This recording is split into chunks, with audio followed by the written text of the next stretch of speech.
Salut à tous, c'est Lugia, j'espère que vous allez bien. Aujourd'hui on va parler d'un sujet compliqué, un petit peu embêtant pour tous ceux qui ont des cartes Pokémon, les impôts, la taxation. Et malheureusement pour nous, depuis mars 2023, la loi n'est pas du tout allée dans notre faveur. On va essayer de détricoter un petit peu tout ça. Je sais que c'est flou pour la plupart d'entre vous, pour moi aussi ça l'était.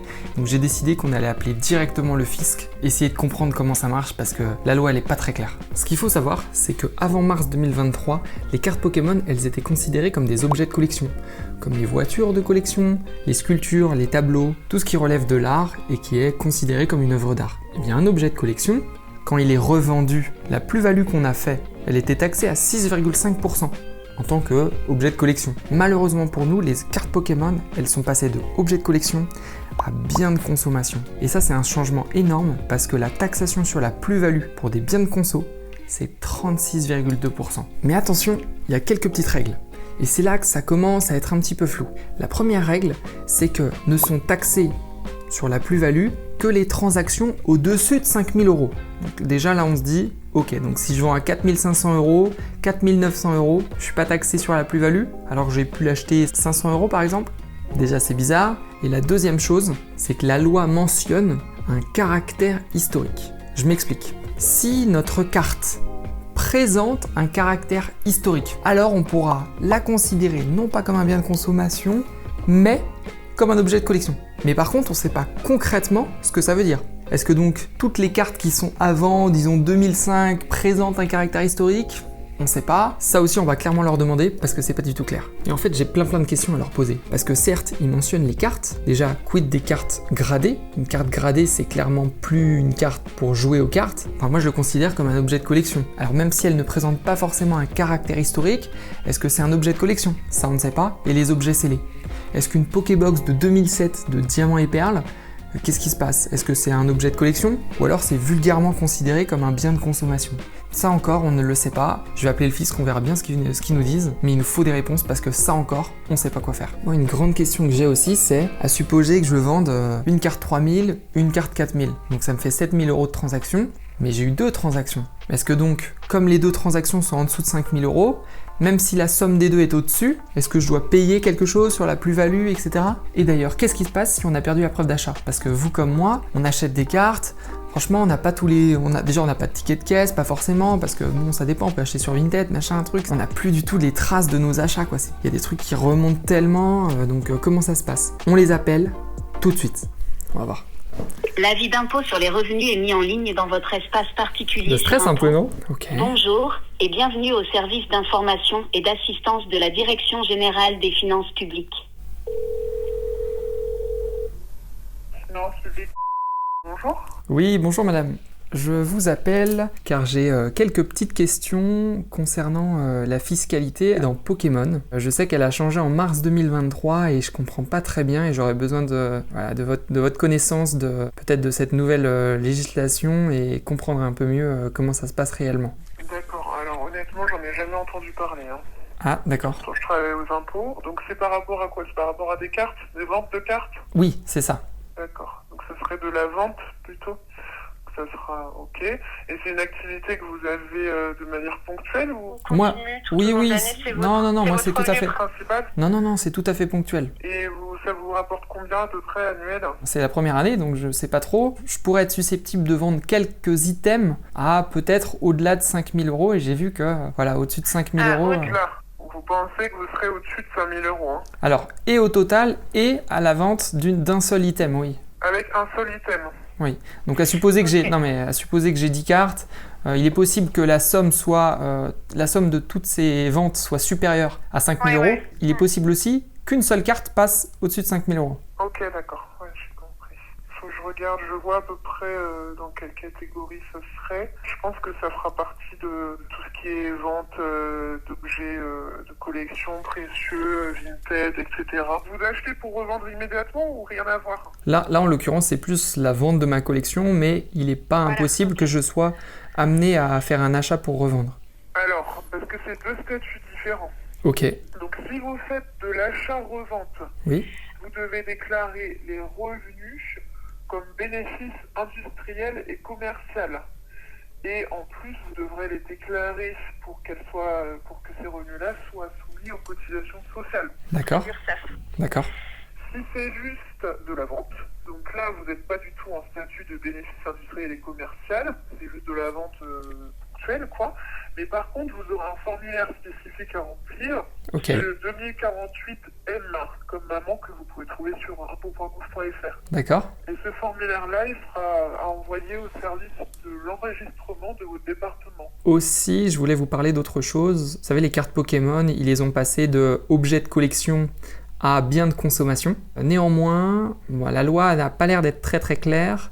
Il mentionne un caractère historique de certaines cartes qui pourrait, pour certaines d'entre elles, les faire passer dans la catégorie objet de collection, malgré tout. Ah, alors là, je pourrais pas du tout en répondre. Là, c'est du droit pur. Ça, vous savez pas. On va pas partir. D'accord. Ouais. Bon. En tant Oui, que particulier, vous c'est pouvez, difficile de savoir concrètement Oui. si... Bah oui, oui. Mais en tout cas, au niveau de la fiscalité, c'est les deux statuts que je vous ai donnés. Autre chose, j'avais une autre question. À supposer que je ne dépasse pas les 5 000 euros, mais que je fasse deux ventes. Une à 3 000 euros et l'autre à 4 000. C'est-à-dire que je dépasse par la somme les 5 000 euros, mais en soi, chaque transaction était en dessous de 5 000 euros. Alors comment ça se passe concrètement dans ce cas-là? Si c'est des ventes séparées et qu'elles sont en dessous de 5 000 euros, c'est pas imposable. D'accord, donc là, on ne déclare rien. Ouais, c'est ça. Imaginez, là, je vends pour 100 000 euros dans l'année, et ce ne sont que des cartes en dessous de 5 000 euros. C'est-à-dire qu'on n'est pas du tout imposé? Alors, je sais pas, après, là, vous donnez un montant extrême, je pense que ça peut être plafonné. Ok. Ça faudrait Vraiment rentrer dans les petites lignes du Code général des impôts. Je voulais savoir si les objets scellés, donc type, vous voyez, ce que vous pouvez acheter en magasin de Pokémon, mais des années par exemple 2000, est-ce que ça c'est considéré comme de la collection ou bien de consommation? Je sais pas du tout. Si vous voulez éplucher les petites lignes, là, on va pas pouvoir faire du cas par cas. D'accord. Donc, ouais. On va pouvoir faire comme ça à l'oral, mais on va pas pouvoir se prononcer à l'oral. Ok. Donc, vous faites votre demande à l'écrit et on se prononcera à l'écrit. Bon, je vous remercie en Voilà, tout cas. monsieur. Je vous souhaite Bonne une... fin d'après-midi. À vous aussi. Au revoir. Au revoir. Merci. Ils n'ont pas trop notre temps. C'est pas grave. On a eu un petit peu de réponses. Je vais en appeler un autre, tout simplement. On verra si la deuxième personne en sait un petit peu plus. Finance publique. Bonjour. Oui, bonjour monsieur. Je vous appelle car j'ai quelques questions sur la fiscalité, notamment dans Pokémon. C'est-à-dire? Alors j'ai vu que la loi avait évolué en mars 2023 et les cartes Pokémon sont passées d'objets de collection à biens de consommation. Alors il semblerait la plus-value soit taxée quand c'est un objet de collection à 6,5 et que ça passe à 36,2 quand il s'agit de biens de consommation.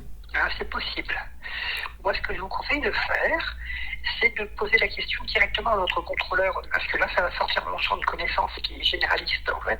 Moi, je suis contrôleur, mais généraliste. Ouais. Si jamais je vends un item, parce que j'ai l'impression qu'il y a cette barrière à 5 000 euros, au-delà de 5 000 euros, il se passe quelque chose. À supposer que je vende une carte à 10 000 euros, comment ça se passe concrètement? Je suis, disons 7 000, comme ça c'est plus clair. Je suis taxé sur la plus-value à hauteur de ces 2 000 euros de plus-value, c'est ça? Oui, dans ce cas, si vous l'avez acheté 5 000 et que vous la revendez 7 000, à ce moment-là, vous êtes imposé 2 000 euros sur la plus-value uniquement, pas sur D'accord. les 7 000 entiers. D'accord. Et à supposer qu'on ait perdu la preuve d'achat, comment ça se passe alors? Bah, si vous n'avez pas de preuve d'achat, ça va être compliqué. Hein. Donc ça se passe comment ça, on est taxé sur quoi? Sur l'intégralité des 7 000 euros? Ça pourrait, oui. On pourrait être perdant finalement avec ces 30%. Ah bah oui, c'est à vous de porter la preuve que vous l'avez acheté 5 000, quoi. D'accord. Le fisc peut très bien vous dire, bah non, vous l'avez trouvé dans un paquet à 1 euro, quoi. Ah ouais, bien sûr. Mais bon, si vous l'avez acheté 5 000, vous devez avoir une trace bancaire, quoi, de toute façon. Si on vend deux items à 3 000 et 4 000 euros, à supposer, comment ça se passe alors? Dans ce cas-là, on est à moins de 5 000 pour les deux. Et donc pas de taxation? Non, pas de taxation dans ce cas-là. D'accord. C'est fou parce que imaginez qu'on vende pour 100 000 euros de cartes, mais que toutes les transactions soient en dessous de 5 000 euros. Ça veut dire que donc on n'est pas taxé alors qu'il y a pour 100 000 euros de vente. Ouais, mais je pense que là, C'est vous fou. aurez un contrôle fiscal quand même. C'est ce que je me disais, mais Oui, il oui. n'y a pas de plafond?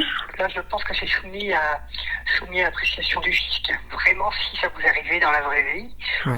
prenez contact avec votre contrôleur de secteur pour savoir exactement comment faire, quoi, pour pas qu'il vous retombe dessus après. Mais je pense que c'est soumis à interprétation du contrôleur. Donc après, je pense que c'est une négociation à avoir entre vous et lui, quoi. D'accord, ok. Je sais pas si vous connaissez un petit peu le Pokémon, il y a les cartes et puis il y a les, comme vous dites, les paquets. Donc les boosters, tout ce qu'on trouve dans les magasins. Les boosters et tout, ouais. Je voulais savoir, parce que bon, les collectionneurs, ils collectionnent pas que les cartes, ils collectionnent aussi... Non, les boosters aussi, ouais. Voilà, c'est ça. Bah, dans ce cas-là, Comment ça se passe? chose, hein. Ça rentre dans le même esprit, je pense. Parce que bon, on a plus tendance à se dire que voilà, un item de, par exemple, l'an 2000, un booster de l'an 2000, ça serait peut-être plus un objet de collection, non? Oui, je pense aussi, oui. Mais ça, toujours pareil, avant de faire une quelconque transaction, toujours prévenir votre contrôleur de secteur pour voir comment lui, il prend la chose, et auquel cas, même si vous dit non, en référer au conciliateur fiscal qui est le numéro 2 du département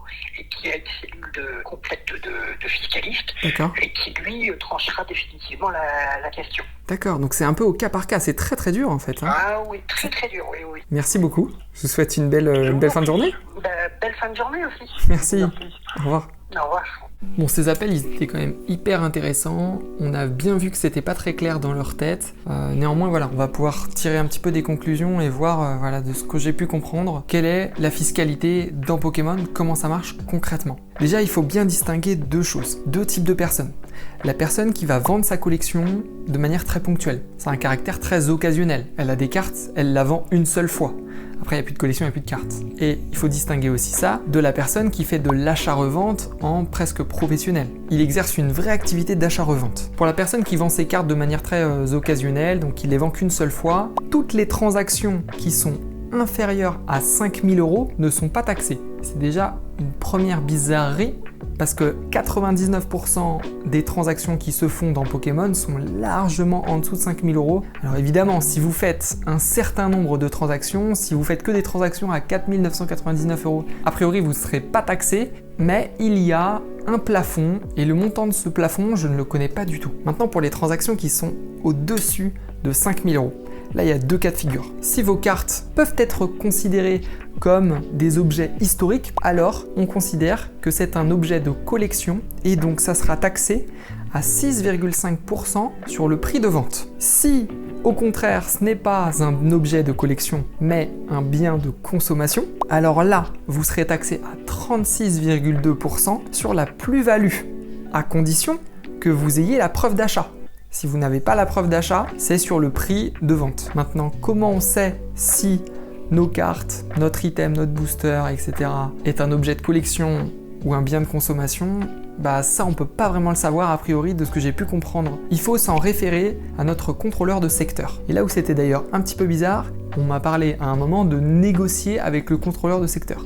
Vous voyez à quel point c'est pas très clair? La fiscalité dans Pokémon, elle est très récente et on voit que les lignes sont pas tout à fait bien dessinées. En fait, ce qui va se passer, imaginez vous avez une grande collection, des items qui datent de 1999 dans différentes langues, vous avez des displays, des boosters, des blisters qui vont de 99 à 2024 par exemple. Bien là, ça sera à l'appréciation du contrôleur de secteur de déterminer si tel objet est plutôt un objet de collection ou un bien de consommation et c'est du cas par cas. Et ça rend la fiscalité très compliquée, franchement, c'est dommage parce que ça aurait pu être beaucoup plus simple, mais évidemment la fiscalité c'est très dur, donc voilà, c'est du cas par cas. Le deuxième cas de figure, c'est que vous exercez une activité d'achat-revente, bon et bien là, c'est une activité qui est des plus classiques.